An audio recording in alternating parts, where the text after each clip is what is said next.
Así es, amigos y amigas. Disculpen la molestia, tal vez algunos asuntos técnicos internos aquí, pero ya estamos de regreso. Ya estamos de regreso con el tema Jesús es el mismo Jehová del Antiguo Testamento. Y para seguir complementando esto, ¿verdad? Estábamos hablando de que Jehová es el que guió al pueblo de Israel sobre la travesía que tuvieron por el desierto, también cuando estuvo con Moisés y partió del Mar Rojo. Todo esto, ¿verdad? Se lo atribuimos a Jehová y no hay ninguna objeción, ¿verdad? De que el Dios del Antiguo Testamento se llamaba Jehová, a los cuales los israelitas adoraron y le dieron por nombre Jehová. Pero muchos de nosotros sabemos de que hay una teoría de que se dice de que Jesús es el mismo Jehová del Antiguo Testamento, ya que en pocas ocasiones el Padre se ha dirigido a los hombres aquí en la tierra. Debido a esto, ¿verdad? Jesús es el que ha comisionado toda esta obra aquí en la tierra. Y aquí en Éxodo 13:21, vamos a leer lo que dice en Éxodo 13:21 para ver de que hallemos una similitud en cuanto a esta escritura.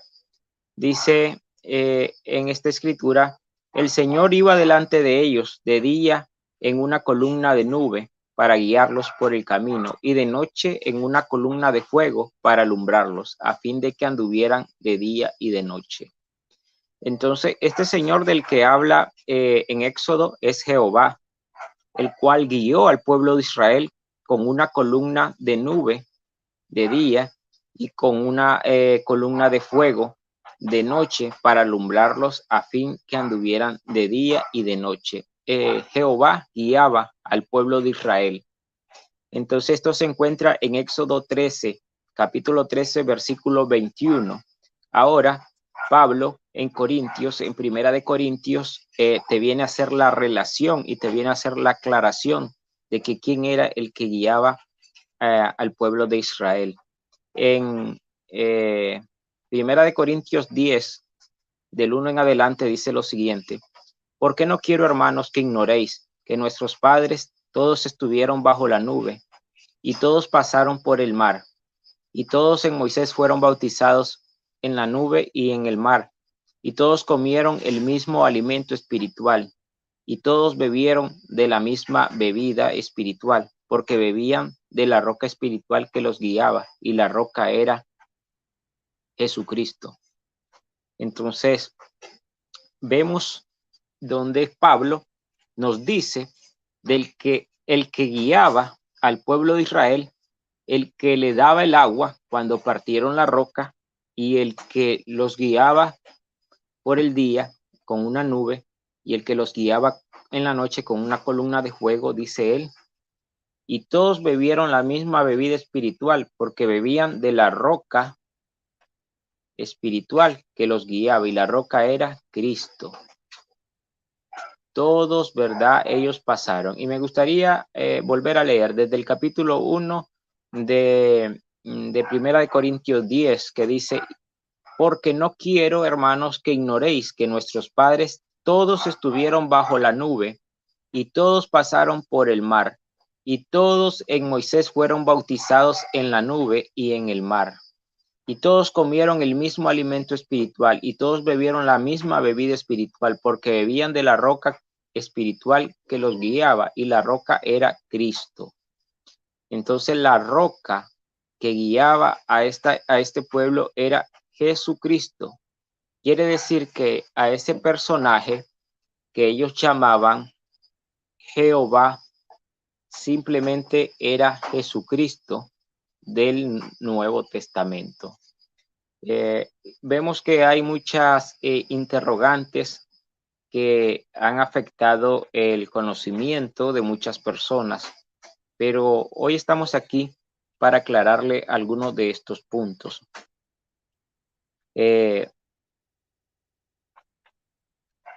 Vamos a leer un poco Jehová, o sea, Jesucristo es el Dios del Antiguo Testamento. Aunque para muchos parezca una paradoja, el Jehová del Antiguo Testamento no es nada más y nada menos que el Hijo de Dios, Jesucristo. Él creó el mundo con la autoridad que le dio el Padre y bajo su guía. Más adelante Jehová vino a la tierra como el Salvador y Redentor del mundo. Esta doctrina es una de las menos comprendidas en la historia de la humanidad. A pesar de que en el Antiguo Testamento y en las otras escrituras se encuentran muchas referencias que pueden probarlas, antes de ir a las escrituras sería buena idea examinar los nombres y títulos que se aplican a Dios el Padre y a su unigénito. Por lo general, ¿verdad? En el Antiguo Testamento, estas son los nombres que se le han dado al Dios en el Antiguo Testamento. Son Elohim y Jehová. Puesto que en el hebreo original se escribía la palabra sin vocales. Los eruditos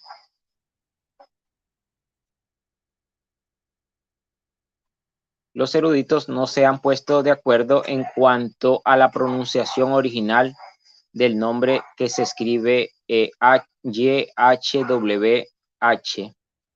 En hebreo, en las revelaciones modernas, sin embargo, Jesucristo aceptó el título de Jehová. Jehová era el nombre o el título que se le daba en la preexistencia al primogénito de Dios. Ahora se llama Jesucristo. Jesucristo, el significado del nombre Jehová fue explicado por el elder Talmash.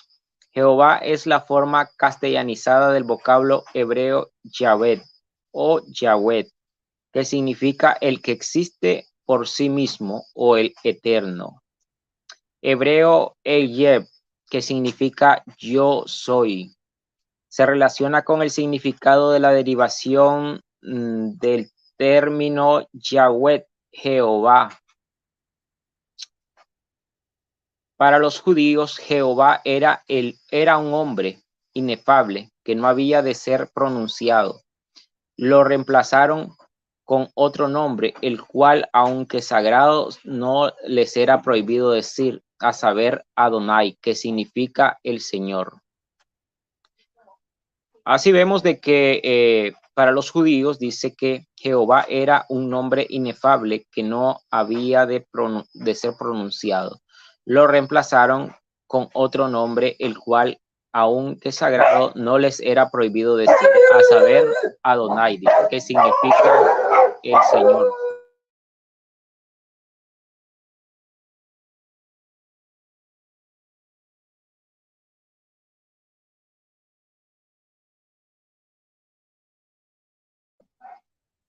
La palabra Elohim es la forma plural de la palabra Dios del idioma hebreo.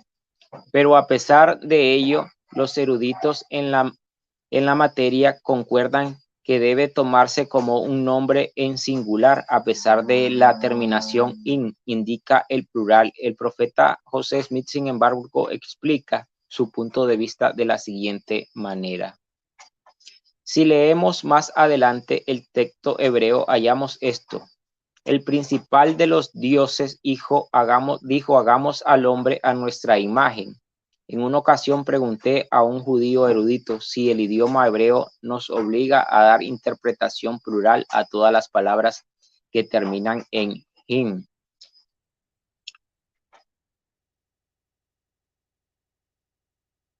¿Por qué dice no interpretar el primer Elohim en plural? Nota del traductor. Hay ciertas variaciones en la forma de escribir la palabra Elohim. Me contestó, esa es la regla, salvo contadas excepciones, pero en este caso echaría a perder la Biblia. Admitió que yo tenía razón. Desde el principio la Biblia muestra que hay una pluralidad de dioses y nadie tiene el poder para refutarlo. En un tema importantísimo que estoy tratando, la palabra Elohim debería entenderse en la acepción plural. Dioses, los principales de los dioses nos señalaron un Dios. Y cuando considerara el tema de ese punto de vista, queda uno libre para percibir toda belleza, santidad y perfección de los dioses. El elder James Talmage amplía este concepto con su opinión oficial. El nombre Elohim es un término expresivo de la exaltación y poder supremo y absolutos. Elohim, como lo entienden y lo emplea la Iglesia Restaurada de Jesucristo, es la combinación de nombre y título correspondiente al Padre, cuyo Hijo primogénito es el Espíritu, es Jehová, el unigénito en la carne.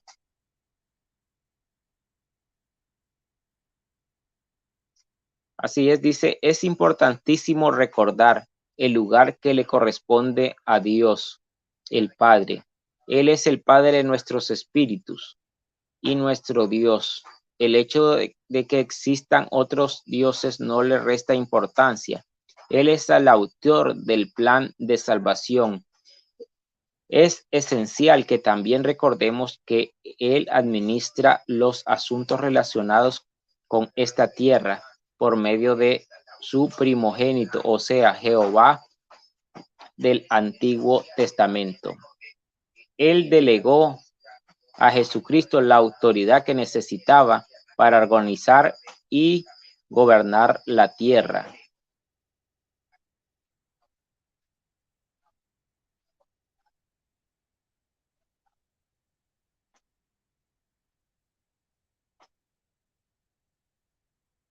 Así es, había recibido muchas críticas en cuanto a que existían otros mundos, que existían otros dioses, y en realidad cuando vamos entrando en el tema y nos vamos relacionando más con la doctrina, vamos entendiendo de que en un sentido figurado, Dios o el Padre también tiene muchos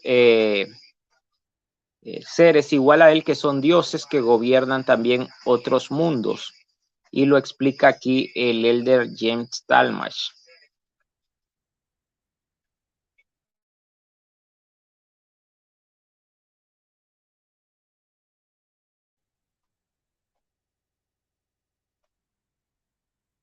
Así es, y estábamos, ¿verdad?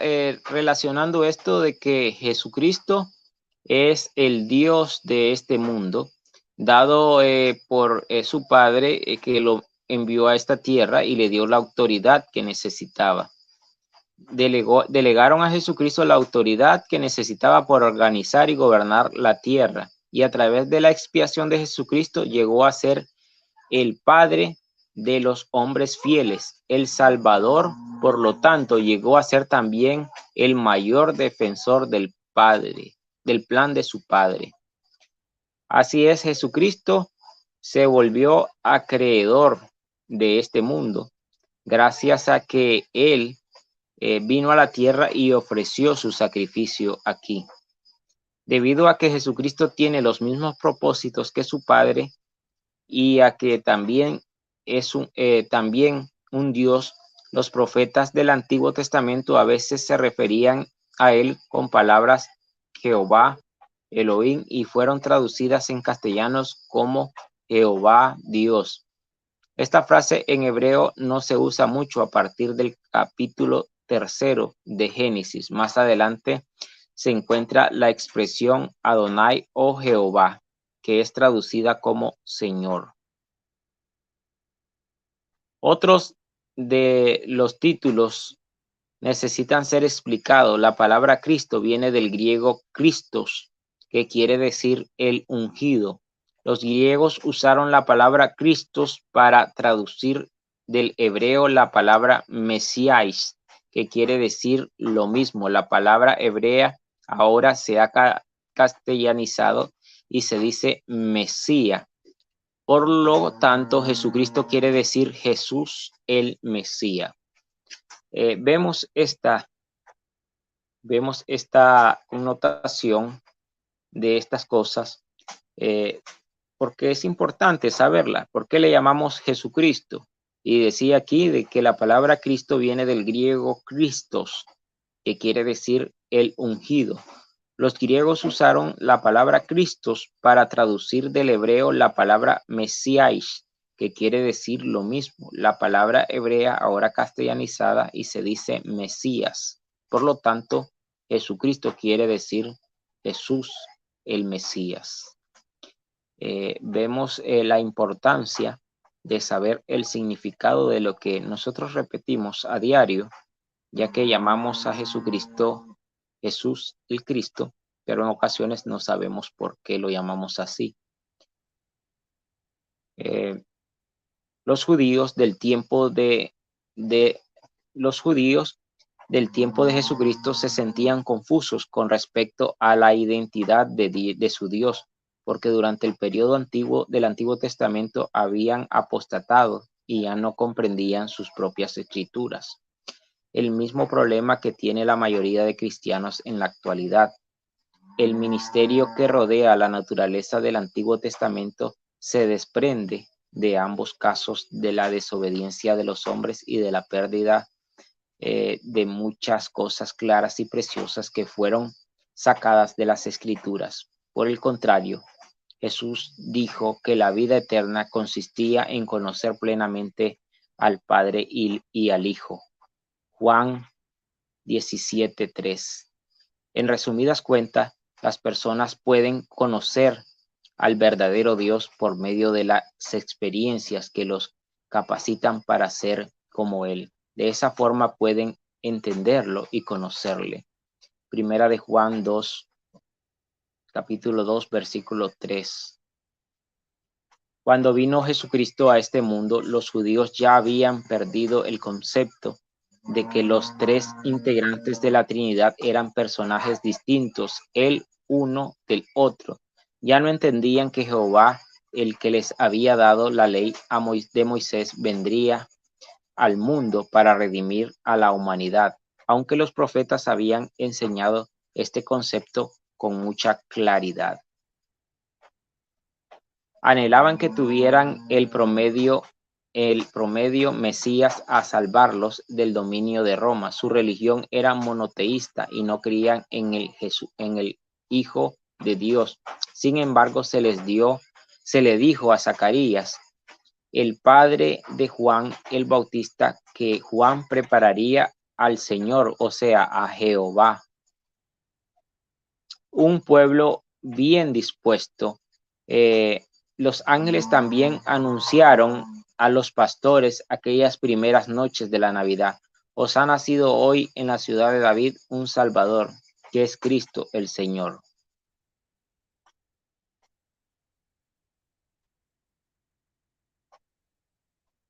Vemos de que Jesucristo nos da siempre las razones para continuar, para seguir adelante y para poder progresar en este mundo. Y por eso es importante conocer las Escrituras, conocer del Evangelio restaurado, porque dicen que conociendo el Evangelio podemos alcanzar la vida eterna. Es muy importante recordar todas estas cosas, recordar de que Jesucristo nos ha dado el conocimiento y nos ha dado la capacidad de seguir adelante.